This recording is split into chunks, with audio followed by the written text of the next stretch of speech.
الحمد للہ رب العالمین والصلاة والسلام علی اشرف الانبیاء والمرسلین نبینا محمد وعلی آلہ وصحبہ اجمعین، اما بعد فاعوذ باللہ من الشیطان الرجیم، بسم اللہ الرحمن الرحیم۔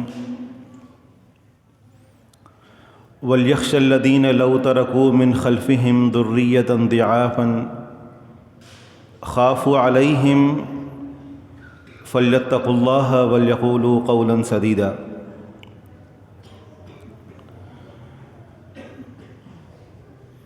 مختصر حمد و ثنا کے بعد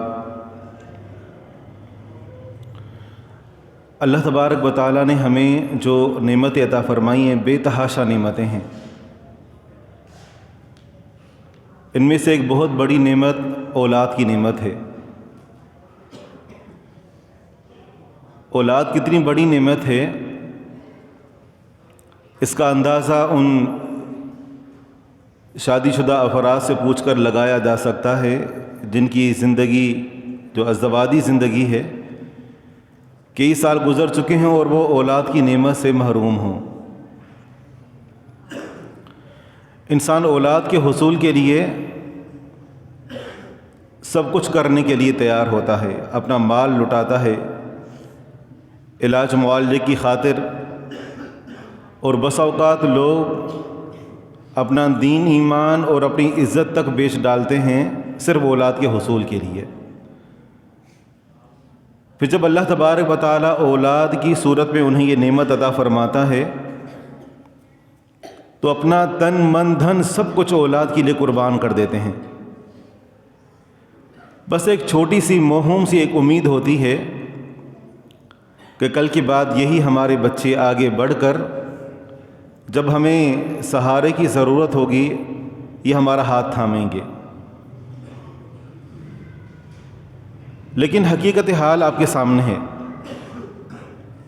وہ اولاد جو کئی دعاؤں سے گڑ گڑا کر آہوں اور سسکیوں سے انسان حاصل کرتا ہے، وہ اولاد والدین کے اس معیار پر پورا نہیں اتر رہی۔ ہم دیکھتے ہیں کہ والدین کے لیے اولاد نیک نامی کا سبب بننے کے بجائے بسا اوقات ان کے لیے اکرمکم اللہ ذلت اور رسوائی کا سبب بن جاتی ہے۔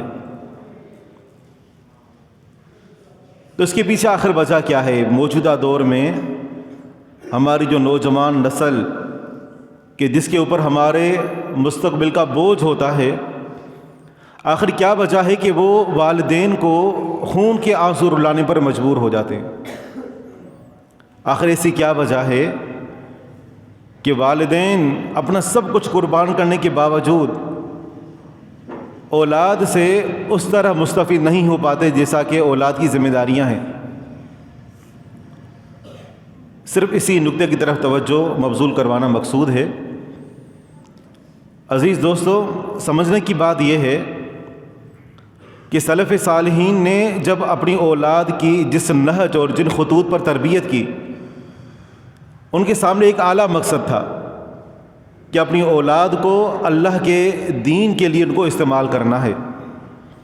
جبکہ ہمارے ہاں بچہ ابھی بولنا شروع نہیں کرتا اور ہم اس کو دنیا کے کاموں اور دنیا کے راستے پر لگا دیتے ہیں کہ یہ کمانے کا راستہ ہے، اور یہ جو چھوٹا بچہ ہوتا ہے اس کی مثال ایک کورے کاغذ کی سی ہوتی ہے۔ آپ جو کچھ اس کے اوپر بچپن میں لکھتے چلے جائیں گے، بڑھاپے میں وہ آپ کو وہی کتاب پڑھ کر سنائے گا۔ جس طرح ایک کمہار کے ہاتھ میں گیلی مٹی ہوتی ہے، آپ نے دیکھا ہوگا کہ وہ اس کو جس شیپ میں ڈھالنا چاہے ڈھال سکتا ہے۔ جب وہ ایک شیپ کے اندر ڈھل گیا اور اس کو بھٹی کے اندر آگ دے کر اس کو پختہ کیا گیا، اب اگر آپ اس کو تبدیل کرنا چاہیں تو تبدیل نہیں کر سکتے، کیونکہ وہ اب ایک پختہ مرحلے سے نکل چکا ہے۔ آپ اس کو توڑ دیں گے اور اگر ٹوٹ گیا تو دوبارہ آپ اس کو جوڑ بھی نہیں سکتے۔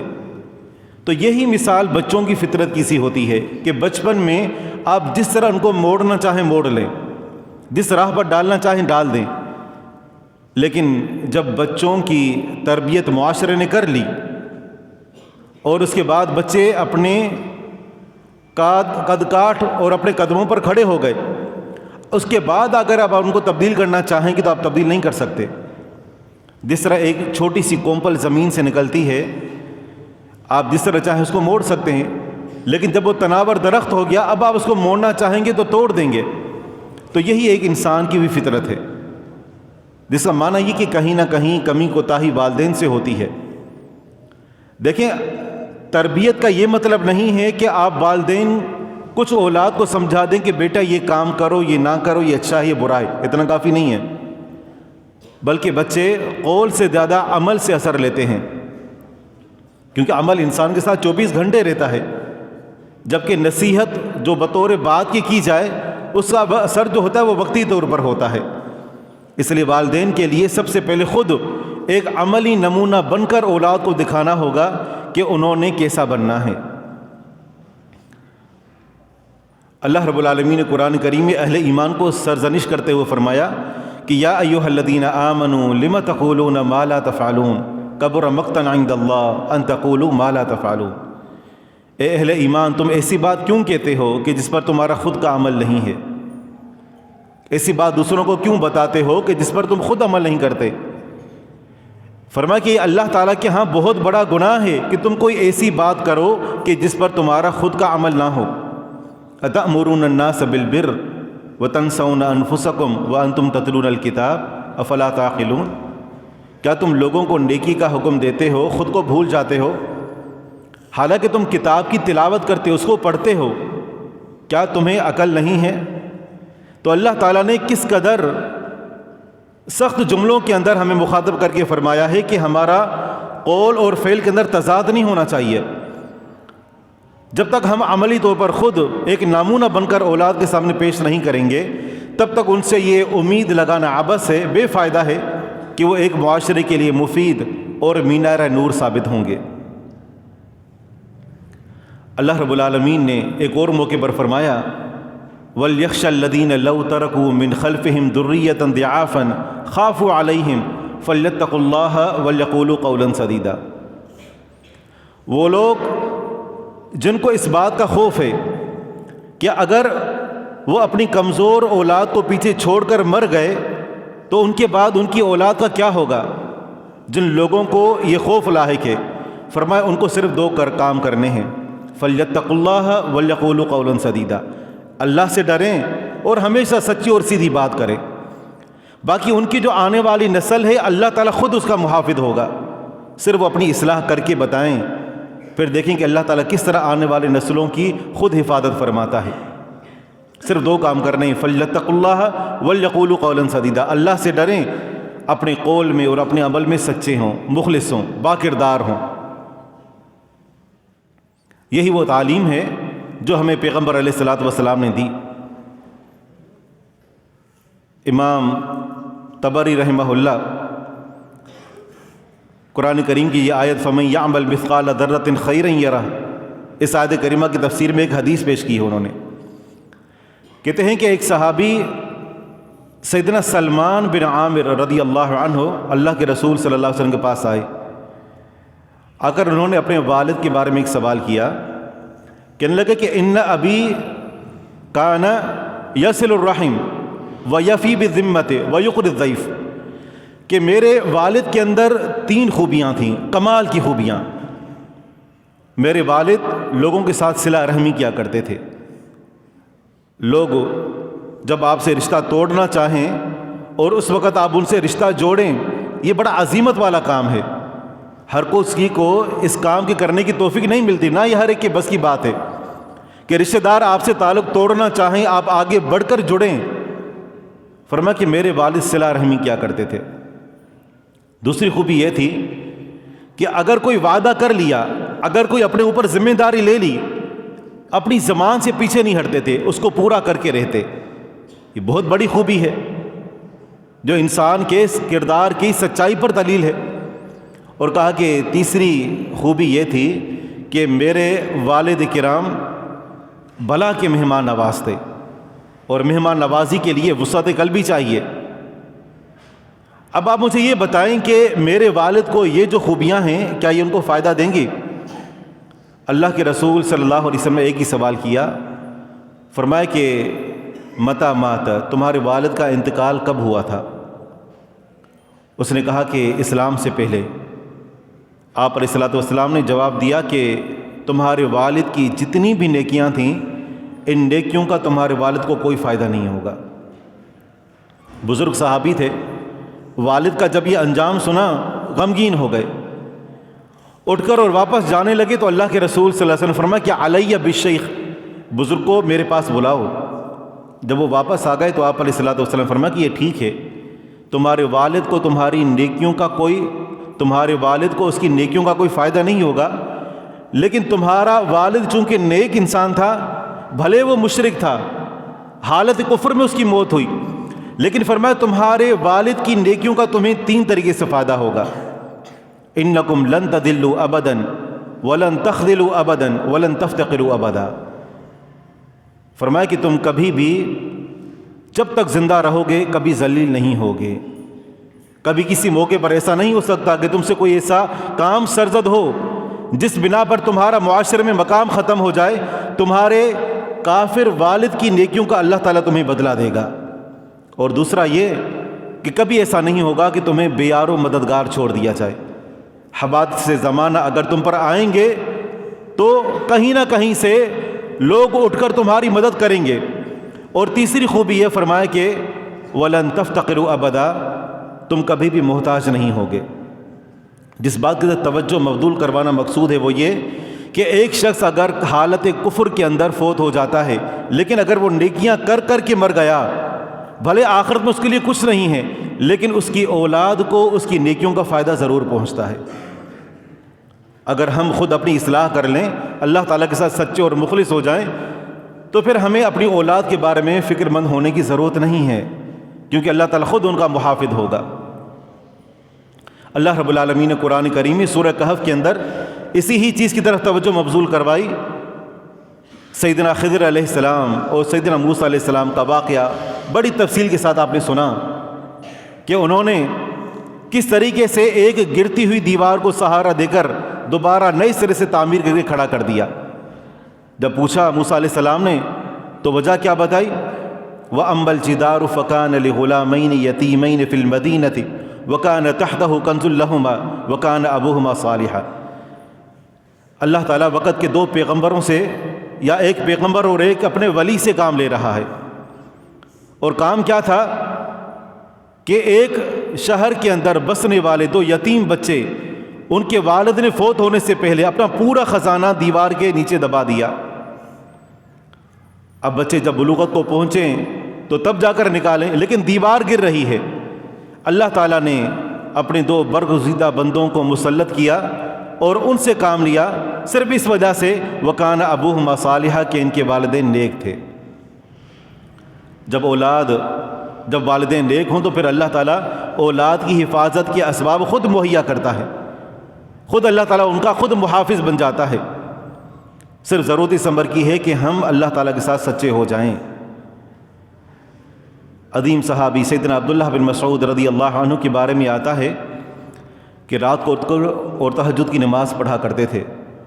قریب ہی سوئے ہوئے بیٹے کے چہرے کی طرف دیکھتے، معصوم چھوٹا سا بچہ، اور بیٹے کو مخاطب کر کے فرماتے کہ من اجلک یا بنی، میرے بیٹے، میں جو یہ تہجد کی نماز پڑھ رہا ہوں اس کے پیچھے وجہ یہ ہے کہ میں چاہتا ہوں کہ میری اس نیکی کا بدلہ اللہ تعالیٰ تمہیں دے، میری اس نیکی کی وجہ سے اللہ تعالیٰ تمہاری حفاظت فرمائے۔ تم یبکی، پھر رو پڑتے اور ساتھ ہی یہ آیت کریمہ تلاوت کرتے وَكَانَ أَبُوهُمَا صَالِحًا، یعنی انسان جو خود نیکیاں کر رہا ہوتا ہے، اللہ تعالیٰ اس نیکیوں کا بدلہ نہ صرف انسان کو عطا فرماتا ہے بلکہ اس کی نیکیوں کی وجہ سے اللہ تعالیٰ اس کی اولاد کی بھی حفاظت فرماتا ہے، اولاد کی بھی اللہ تعالیٰ اصلاح فرما دیتا ہے۔ عظیم خلیفہ ابو جعفر المنصور رحمہ اللہ، ان کے بارے میں آتا ہے کہ جب وہ مسند خلافت پر براجمان ہوئے، لوگ ان کو مبارکباد دینے کے لیے آ رہے تھے۔ اس دور کے عظیم محدث مقاتل بن سلیمان رحمہ اللہ، وہ بھی ان کو مبارکباد دینے کے لیے پہنچے۔ اس دور کے جو خلفاء ہوتے تھے ان کی خواہش ہوا کرتی تھی، کوشش ہوتی تھی کہ علماء کی صحبت میں کچھ لمحے گزاریں، علماء سے نصیحتیں اخذ کریں تاکہ وہ اپنی دنیا اور آخرت کو بہتر بنا سکیں۔ جب خلیفہ ابو جعفر المنصور رحمہ اللہ نے دیکھا کہ وقت کے عظیم محدث میرے پاس تشریف لے آئے ہیں خلافت پر براجمان ہونے کی مبارکباد دینے کے لیے، تو ان سے درخواست کی کہ آپ مجھے نصیحت کریں۔ مقاتل بن سلیمان رحمہ اللہ نے کہا کہ انصحک بما رأیت او بما سمعت، میں آپ کو کیا نصیحت کروں؟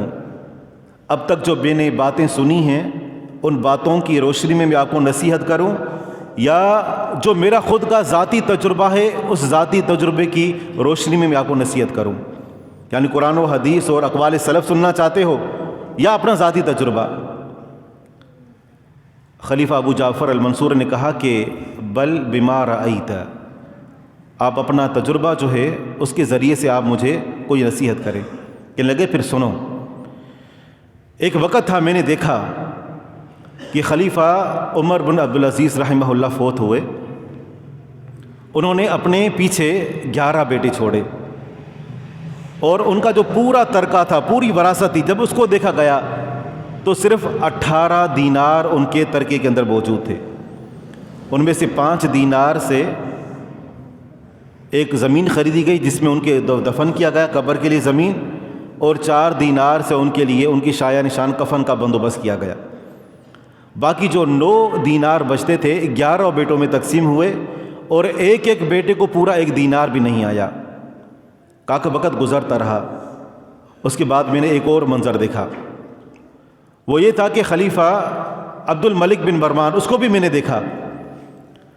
دیکھا کہ جب وہ فوت ہوا تو اس نے بھی اپنے وارثوں میں 11 بیٹے چھوڑے تھے، لیکن ایک ایک بیٹے کی وراثت کو جب دیکھا گیا تو پتہ چلا کہ تقریباً کوئی 10 لاکھ دینار ایک ایک بیٹے کی وراثت میں ملے۔ وقت نے پلٹا کھایا، میں نے دیکھا کہ عمر بن عبدالعزیز رحمہ اللہ کا ایک ایک بیٹا کھڑے کھڑے اللہ تعالیٰ کی راہ میں 100 گھوڑے جن کے اوپر سامان لدا ہوتا وہ مجاہدین فی سبیل اللہ کو تقسیم کر دیتے، جبکہ میں نے عبد الملک بن مروان کے بیٹوں کو بغداد کی جامع مسجد و چوکوں چوراہوں میں بھیک مانگتے ہوئے دیکھا۔ تو یہ ہوتا ہے انجام، جب انسان خود اپنی اصلاح کرنے والا ہو تو اللہ تعالیٰ اولاد کی حفاظت کی ذمہ داری خود لے لیتا ہے، خود حفاظت فرماتا ہے۔ خلیفہ عمر بن عبدالعزیز رحمہ اللہ کی جب موت آنے لگی تھے تو لوگوں نے ان سے یہ پوچھا تھا کہ آپ اپنے بیٹوں کے لیے وراثت میں کیا چھوڑ کر جا رہے ہیں؟ آپ سے پہلے جو خلیفے فوت ہوئے جائیدادیں چھوڑیں، خزانے بھرے ہوئے چھوڑے، آپ اپنی اولاد کے لیے کیا چھوڑ کر جا رہے ہیں؟ انہوں نے جواب دیا کہ ترکت لہم تقوی اللہ، میں ان کے لیے اللہ کا خوف اپنے پیچھے چھوڑ کر جا رہا ہوں۔ پھر کہنے لگے کہ ان یکونوا صالحین فاللہ یتولی الصالحین، اگر یہ میرے بات نیک ہوں گے تو اللہ تعالیٰ نیکوکاروں کا خود والی ہے، خود مددگار ہے، میرے بعد اگر نیک بنیں گے اللہ تعالیٰ خود حفاظت فرمائے گا۔ وَإِن يَكُونُوا غَيْرَ ذَلِكَ فَلَا أَتْرُكُ لَهُم مَّا يُعِينُهُمْ عَلَى مَعْصِيَةِ اللَّهِ، اگر میرے مرنے کے بعد یہ نیک نہیں ہوتے، آج میں مر رہا ہوں ان کے لیے خزانہ چھوڑ کر جاؤں، میرے مرنے کے بعد اگر ان کے اعمال بد ہوئے اور میں ان کے لیے وراثت چھوڑ گیا تو اس وراثت کو اللہ کی نافرمانی میں استعمال کریں گے، اور میں ایسا نہیں چاہتا۔ تو اللہ تبارک و تعالیٰ خود ایسے لوگوں کی اولادوں کی حفاظت فرماتا ہے جو خود اپنے رب کے ساتھ سچے اور مخلص ہوا کرتے ہیں، اپنی اصلاح کرنے والے ہوتے ہیں۔ آج کل ہم اپنے رشتہ داروں میں، دوست و احباب میں، اپنے بہنوں بھائیوں کے سامنے اپنی اولادوں کی نافرمانی کا رونا روتے ہیں، شکوے شکایات کرتے ہیں۔ کبھی ہم اپنے کردار پر بھی نظر ڈالیں کہ ہمارا اللہ کے ساتھ کیا معاملہ ہے۔ جب وہ چھوٹے بچے تھے اس وقت ہم نے ان کی تربیت کے لیے کیا کیا؟ اور یہ پیغام ہے ہر اس والدین کے لیے کہ جو چاہتے ہیں کہ والدین ان کے ساتھ اولاد حسن سلوک سے پیش آئے اور والدین ان کی خدمت کا حق ادا کرے، ان کے حقوق سے روشناس ہو، تو یہ ابھی موقع ہے کہ اپنی اولاد کو صحیح نہج پر ڈالیں، کتاب و سنت کی روشنی میں ان کی تعلیم اور تربیت کا اہتمام کریں۔ سب سے پہلے ان کو ایمان کی تعلیم دیں۔ ایمان، اپنے گھروں میں ایک ایمان کا جو ماحول ہے اس کو پیدا کرنے کی ضرورت ہے۔ سیدنا جندب بن عبداللہ رضی اللہ عنہ فرماتے ہیں کہ کننا غلمان حزابرۃ، ہم کڑیل نوجوان تھے، رسول اللہ صلی اللہ علیہ وسلم کے پاس آئے، آپ علیہ الصلوۃ والسلام سے دین سیکھنا چاہا، آپ نے کیا تعلیم دی؟ سب سے پہلے فرماتے ہیں فتعلمنا الایمان ثم تعلمنا القرآن فاذا تعلمنا القرآن ازددنا ایمانا۔ سب سے پہلے ہمیں اللہ کے رسول صلی اللہ علیہ وسلم نے ایمان کی تعلیم دی، اللہ تعالیٰ کا تعارف کروایا، پہچان کروائی۔ فرماتے ہیں کہ اس کے بعد ہم نے قرآن کریم کی تعلیم حاصل کی۔ فرماتے ہیں اس کے بعد جب ہم نے قرآن سیکھا تو ہمارا ایمان اور بڑھ گیا۔ ہم بچوں کو بسا اوقات قرآن کریم پڑھا تو رہے ہوتے ہیں اور قاری صاحب کے حوالے سپرد کر کے سمجھتے ہیں ساری ذمہ داری اب انہی کے حوالے ہے، حالانکہ بچے کو اللہ تعالیٰ سے محبت اور اس کے دل کے اندر ایمان کو پیدا کرنا یہ سب سے پہلے والدین کی خود کی ذمہ داری ہے۔ اس کے بعد جب بچہ قرآن کریم کو پڑھے گا تو سعادت حاصل ہوگی اور ایمان کے منازل کو طے کرتا ہی چلا جائے گا۔ دوسرے نمبر پر یہ کہ ہم اپنی اولاد کے دلوں میں اللہ تعالیٰ کی مراقبت، اللہ تعالیٰ کا خوف اور یہ احساس پیدا کریں کہ بچے ہر وقت تم اللہ تعالیٰ کی نگاہوں کے سامنے ہو۔ اللہ کے رسول صلی اللہ علیہ وسلم کو کسی بادشاہ نے خچر بطور ہدیے کے بھیجا۔ آپ علیہ الصلوۃ والسلام نے سوچا کہ اس کی ٹرائل لی جائے، یہ کیسا چلتا ہے۔ جب اس پر سوار ہوئے تو اپنے چچا کے بیٹے عبداللہ بن عباس رضی اللہ عنہ کو دیکھا موجود ہیں، ان کو اپنے پیچھے بٹھایا۔ جب خچر آگے چلنے لگا تو آپ علیہ الصلوۃ والسلام نے فرمایا کہ یا غلام انی اعلمک کلمات احفظ اللہ یحفظک، بچے میں تمہیں کچھ باتیں بتا رہا ہوں، باتیں یہ ہیں کہ تم اللہ کے دین کے محافظ بن جاؤ، تم اللہ تعالیٰ کی حدوں کی حفاظت کرو، یعنی جو حلال یا حلال جانو، جو حرام یا حرام جانو، یحفظک، پھر اللہ تعالیٰ تمہاری حفاظت کرے گا۔ چھوٹا سا معصوم سا بچہ، کیا اس کو سمجھ ہوگی؟ لیکن اس وقت بھی پیغمبر علیہ الصلوۃ والسلام نے اللہ تعالیٰ کی مراقبت کا اس کو احساس دلایا کہ ہر وقت تم اللہ تعالیٰ کی نظروں کے سامنے ہو، یہ احساس ہونا چاہیے۔ بچوں کو بسا اوقات مائیں باپ کا خوف دلاتی ہیں کسی غلط کام سے روکنے کے لیے، ہونا یہ چاہیے کہ غلط کام سے روکنے کے لیے پھر یہ اللہ کا خوف بچوں کو دلایا جائے کہ اللہ ناراض ہوگا۔ امام سلمی رحمہ اللہ کے بارے میں امام ذہبی رحمہ اللہ نے سیر اعلام النبلاء کے اندر یہ واقعہ نقل کیا ہے۔ عظیم محدث تھے، اپنی والدہ سے اجازت طلب کی کہ حج کے لیے جانا ہے۔ والدہ نے کہا کہ ٹھیک ہے جاؤ، لیکن ایک بات یاد رکھنا، دوران حج کوئی کام ایسا مت کرنا کہ تمہارے اوپر جو فرشتے مقرر ہیں وہ تمہارے اوپر اس بات کو لکھ دیں اور کل قیامت کے دن جب اس بات کو تمہارے سامنے پیش کیا جائے تو تمہیں شرمندگی ہو۔ یہ ہوتا تھا سلف صالحین کی تربیت کرنے کا ایک انداز کہ بچے کو الوداع کر رہے ہیں لیکن اللہ تعالیٰ کے خوف کا احساس دلا کر کہ دوران سفر ہمیشہ یہ بات ملحوظ خاطر رہے کہ اللہ تعالیٰ تمہیں دیکھ رہا ہے۔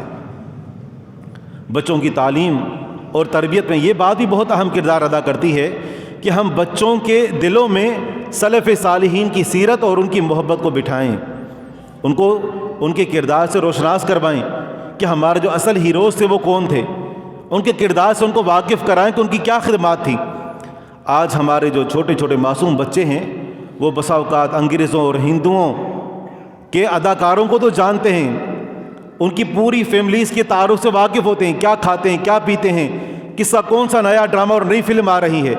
لیکن ہم جب خلفاء راشدین کے بارے میں بچوں سے پوچھتے ہیں تو ان کو خلفاء اربعہ کے نام بھی نہیں آتے۔ یہ کردار کس کو ادا کرنا ہے؟ یہ والدین کو ادا کرنا ہے، ماں اور باپ کو مل کر ادا کرنا ہے کہ بچوں کے دلوں میں سلف صالحین کی محبت کو اجاگر کریں۔ صحابی رسول سیدنا انس بن مالک رضی اللہ عنہ صحابہ اور تابعین کے بارے میں فرماتے ہیں بڑی لمبی عمر پائی، کہنے لگے کہ کانوا یعلمون صبیانہم محبت شیخین کما یعلمونہم سورۃ من القرآن۔ صحابہ اور تابعین اپنے بچوں کو ابو بکر صدیق رضی اللہ عنہ، عمر فاروق رضی اللہ عنہ، ان کی محبت ان کو ایسے ان کے دلوں میں بٹھاتے جیسے قرآن کریم کی کوئی سورت ان کو یاد کروائی جاتی ہو، ان کے واقعات ان کو بتاتے، ان سے پوچھتے، ان کو یاد کرواتے تاکہ ان کے دلوں میں سلف صالحین کی محبت بیٹھ جائے۔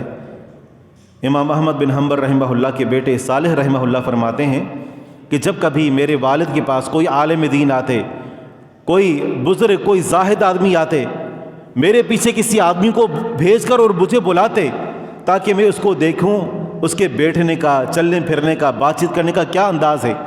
وَكَانَ يُحِبُّ أَنْ أَكُونَ مِثْلَهُ، فرماتے ہیں ان کو یہ بات پسند تھی کہ میں بھی انہی علماء جیسا بنوں۔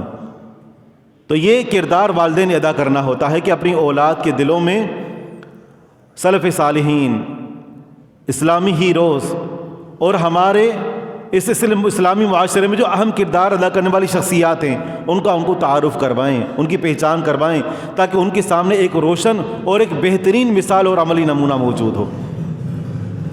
اس طرح سلف صالحین اولاد کی تربیت کے حوالے سے ایک انتہائی اقدام یہ اٹھاتے کہ ہمیشہ ان کو نیکی کی راہ میں آنے والی تکلیفوں پر ان کو صبر کرنے کی تلقین کیا کرتے تھے۔ مسروق رحمہ اللہ کے بارے میں آتا ہے کہ راتوں کو اٹھ کر وہ تہجد کی نماز ادا کیا کرتے، زاروں زار گڑ گڑاتے، اللہ تعالیٰ سے دعا کرتے، روتے رہتے۔ ایک دن ان کی بیٹی کو ان کے اوپر رحم آ گیا، کہنے لگی کہ ابا جان راتوں کو اس قدر اٹھ کر عبادت کرتے ہیں، کیا گناہ ہوئے ہیں، اپنے اوپر تھوڑی سی نرمی کرنے۔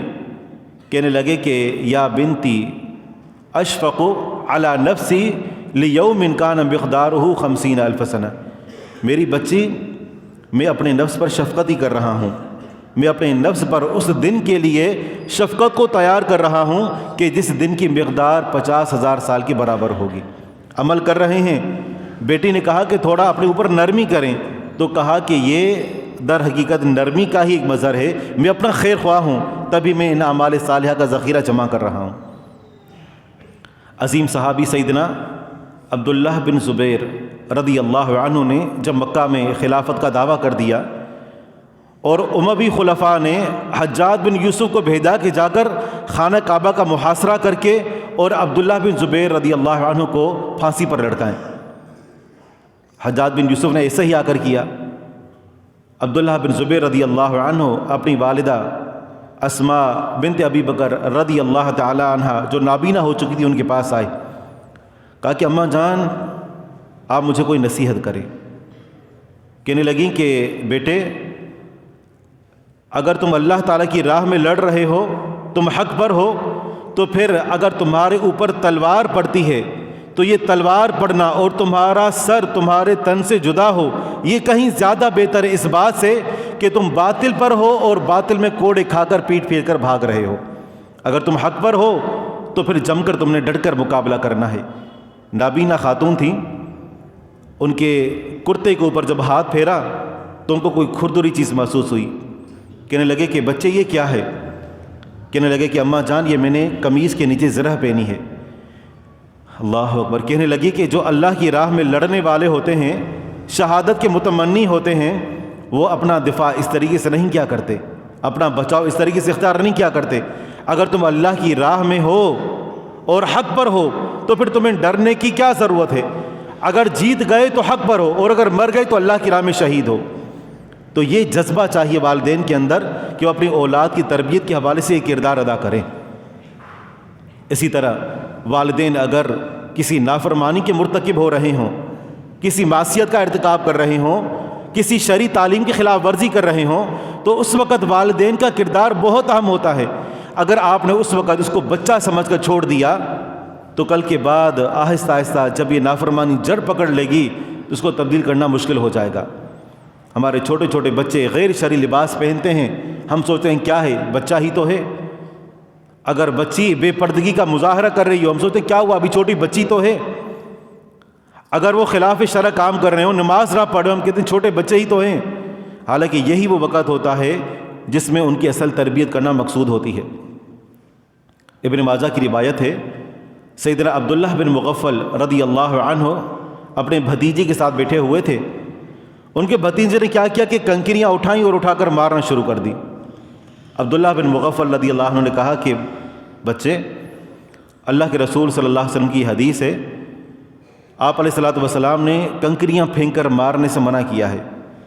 آپ کا یہ فرمان ہے کہ انہا لا تصید صیدا ولا تنکی عدوا، یہ کنکریاں مارنا اس سے نہ تو شکار ہو سکتا ہے، نہ بندہ اس کے ذریعے سے کوئی شکار حاصل کر سکتا ہے، اور نہ ہی کنکری مارنے سے کوئی دشمن بھاگ سکتا ہے۔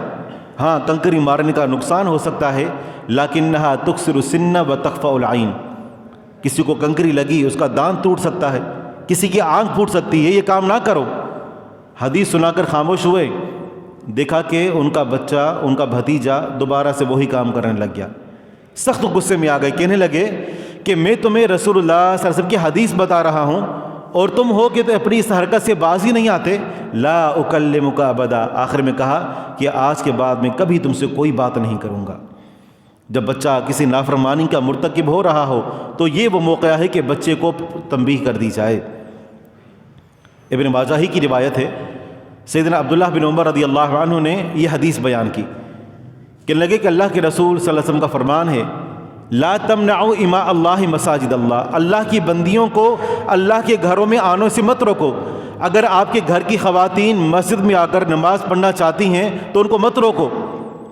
ان کے کسی بیٹے نے کہا کہ واللہ لنمنعہن، اللہ کی قسم ہم تو ان کو روکیں گے۔ ان کا نقطہ نظر یہ تھا کہ وہ دور کوئی اور تھا، آج کا دور اور ہے، وہ صحابہ کرام کا دور تھا، آج دور تبدیل ہو چکا ہے، ہم عورتوں کو روکیں گے۔ تو اس موقع پر عبداللہ بن عمر رضی اللہ عنہ اتنا سخت غصے ہوئے کہ اس سے پہلے کبھی اتنا غصے نہیں ہوئے تھے۔ انتہائی سخت ناراضگی کا مظاہرہ کرتے ہوئے انہوں نے بھی یہی کہا کہ میں تمہیں رسول اللہ صلی اللہ علیہ وسلم کی حدیث سنا رہا ہوں اور آگے سے تم یہ کہہ رہے ہو کہ ہم عورتوں کو مسجد میں آنے سے روکیں گے۔ اپنے بیٹے پر سخت غصے اور ناراضگی کا اظہار کیا۔ تو اگر ہماری اولادیں اگر وہ کسی نافرمانی کی مرتکب ہو رہی ہیں تو ہمیں چاہیے کہ ہم اسی وقت خبردار ہو جائیں اور ان کو اس نافرمانی سے باز رکھنے کی کوشش کریں۔ اولاد کی تربیت کے حوالے سے نقطے بہت زیادہ ہیں۔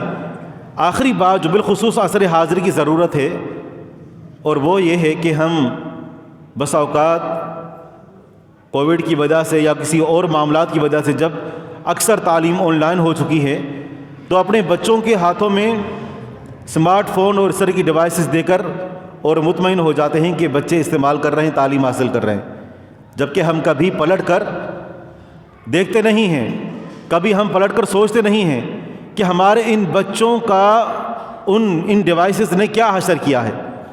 ان کو لیپ ٹاپ لے کر دے دیا، ٹیبلٹ لے کر دے دیا، موبائل لے کر دے دیے، کبھی ان کی نگرانی نہیں کرتے۔ حالانکہ ہمیں معلوم ہونا چاہیے کہ ان جدید آلات کا بالخصوص معصوم بچوں پر انتہائی گہرا اثر ہوتا ہے۔ سب سے پہلے ان کی صحت متاثر ہوتی ہے، نیلی شعاعیں جو انسان کے نگاہ کے اوپر سے اندراز ہوتی ہے، بہت زیادہ اس کا منفی اثر پڑتا ہے۔ اکثر آپ نے بچوں کو دیکھا ہوگا، آنکھیں لال، وہ اس کو مل رہے ہوتے ہیں، اس کے پیچھے یہی سبب ہوتا ہے۔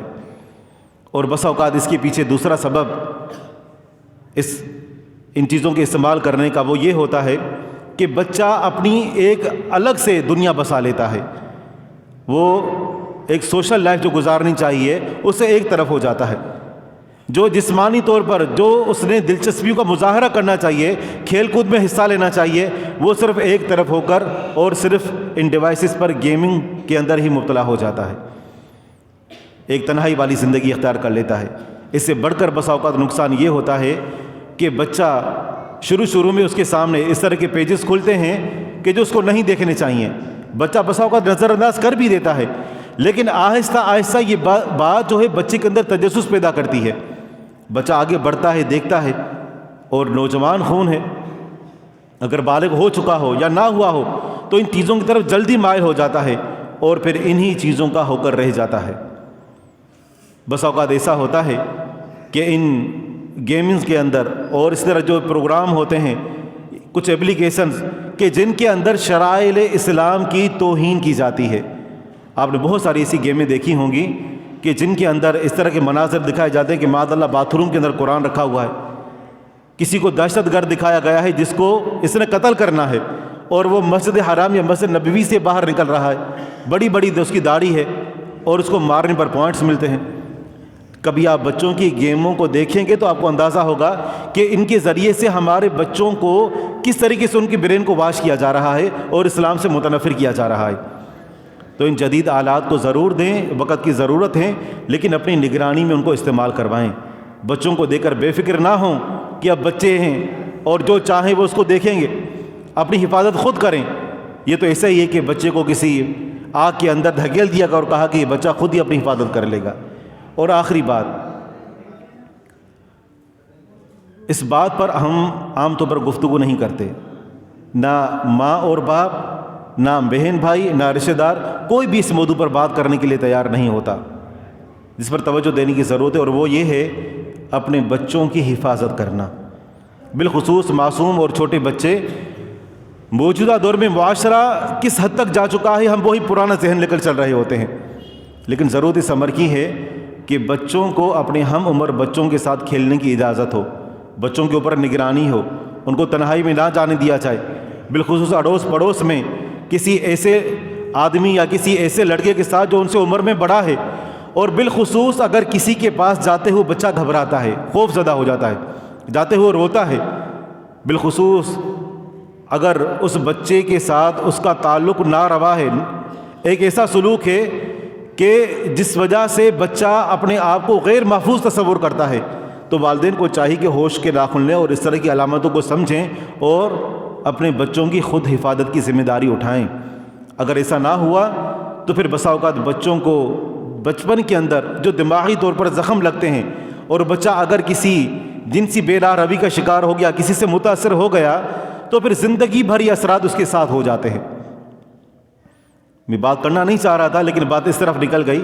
موجودہ دور میں جو ایک بہت بڑی ایک دنیا اس طرف مائل ہو رہی ہے کہ ہم جنس پرستی کو جو ہے وہ اس کو ایک قانونی شکل دی جائے۔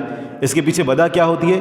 کوئی بھی انسان پیدائشی طور پر ہم جنس پرست نہیں ہوتا، ہاں بچپن کے اس کے ایکسپیرینس ہوتے ہیں جو اس کو اس طرف مائل کر دیتے ہیں۔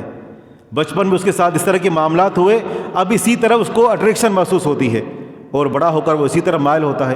تو اگر بچوں کو فطرت اسلام پر قائم رکھنا چاہتے ہیں تو بچوں کی بالخصوص کم عمری میں جنسی طور پر حفاظت کی ذمہ داری کا کردار خود ادا کریں، اس حوالے سے ان کی خود رہنمائی کریں۔ تو عزیز دوستو، باتیں بہت ساری ہیں، صرف 2 باتیں کہ جن کی طرف توجہ دلانا مقصود تھی وہ باتیں بیان کی جا چکی کہ سب سے پہلے ہم خود اپنی تربیت اور اپنی اصلاح کریں، ہم اپنی اولاد کے لیے نمونہ ہیں، ایک مثال ہے، اور بچے ہمیں دیکھ کر سیکھتے ہیں۔ اور دوسرے نمبر پر یہ کہ سلف صالحین نے جس طرح اپنی اولاد کی جن خطوط پر تربیت کی، انہی خطوط پر تربیت کریں گے تو یہ اولاد آگے چل کر ہمارے لیے نیک نامی کا باعث ہوگی، معاشرے کے لیے مینارہ نور ثابت ہوگی، ہمارے لیے دنیا اور آخرت میں آنکھوں کی ٹھنڈک کا سبب اور ذریعہ ہوگی۔ اور اگر ہم نے ان کو معاشرے کے سپرد کر دیا تو پھر جس طریقے سے معاشرہ ہمارا بھیانک صورتحال اختیار کر چکا ہے، اللہ نہ کر کے کل کے بعد ہمیں بھی یہ صورتحال کا سامنا کرنا پڑے۔ بالخصوص اس موقع پر میں ان والدین کو مبارکباد کا مستحق سمجھتا ہوں کہ جنہوں نے اس ادارے سے وابستہ ہو کر اور اپنے بچوں کو ایک ایسا ماحول فراہم کرنے کی کوشش کی کہ جس وجہ سے ان کے بچے ان خطوط پر چل کر، اس نہج پر چل کر ان کی تربیت حاصل ہو کہ جس طرح سلف صالحین اپنی اولاد کی تربیت کیا کرتے تھے۔ قرآن کریم کی تعلیم سے بچوں کو بچپن سے ہی جوڑ دینا، اور کم عمری میں ماشاءاللہ بچوں نے تلاوت کی بڑے بہترین انداز میں۔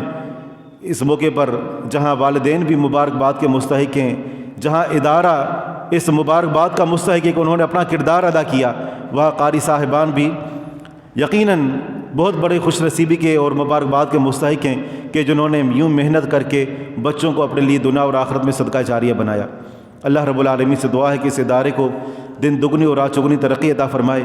رب العالمین والدین جنہوں نے اپنا کردار ادا کیا ان کے لیے ان کو صدقہ جاریہ بنائے، ادارے کی محنتوں کوششوں اور کاوشوں میں رب العالمین برکتیں عطا فرمائے، اور تا قیامت اس ادارے کو قائم اور دائم رکھے۔ جنہوں نے اس ادارے کو قائم کرنے میں اپنا کردار ادا کیا ہے، اللہ رب العالمین ان کے لیے اس ادارے کو صدقہ جاریہ بنائے۔ وآخر دعوانا ان الحمد للہ رب العالمین۔